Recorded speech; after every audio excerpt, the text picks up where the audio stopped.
This is the fifth video now in the series for Oakland Township on in-home iron removal. This video is going to address iron in water softeners and also iron in water heaters.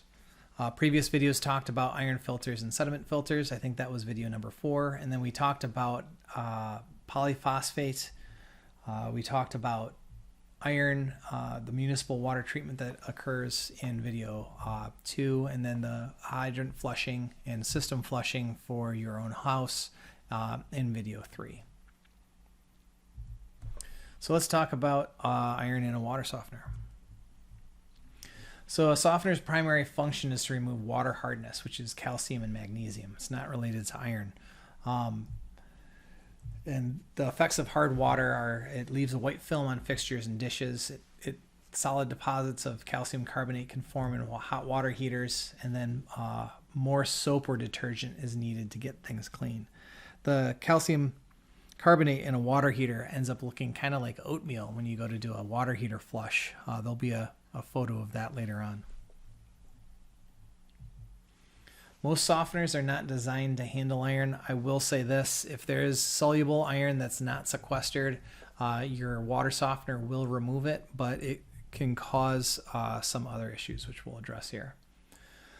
Prior to water entering the softener, any iron that is not sequestered should be removed. As I said, the non-sequestered iron can get stuck on that softener resin. So you can see on the right there's a normal softener resin at the top, and then down below you have that fouled resin that has iron stuck to it.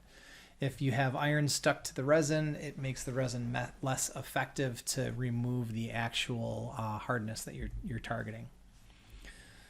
So as I noted, the iron will gum up or foul that media resin, and then will not be rinsed out during a normal backwash. Now, to prevent that buildup of iron on the resin, there's 3 different options that we have here. Number 1 is above and beyond the easiest one to deal with. It's just using a water softener salt with additives for iron cleaning. It's a citric acid, so iron out, red out. There's a couple different products out there that you can purchase for this. You can also periodically use a water softener cleaning solution. It'll come in like a 1-gallon jug, and it's usually added directly to the brine well in the salt bin there. Just follow the manufacturer instructions for how to add that. The next is to install a constant feed resin cleaner system. This is usually only on systems that are for commercial or residential properties, or commercial or industrial, excuse me. Badly fouled resin can be a problem. If a water softener is left for too long with iron fouled resin, it can't be cleaned anymore, and that resin or the entire water softener may need to be replaced by a licensed plumber. Let's go over some questions on the FAQ. I backwash more and use more salt than I did when my softener was new. Why is that? So this is a symptom of resin age, or it could be iron fouling the softener resin. It is not due to polyphosphate buildup or anything like that on water softeners. My plumber said polyphosphate damaged my water softener. Is that true? That is unlikely. Polyphosphate can be used in tandem with water softeners without a problem. Most likely your water softener was damaged by rust and age. And then this last one, can chlorine damage my water softener?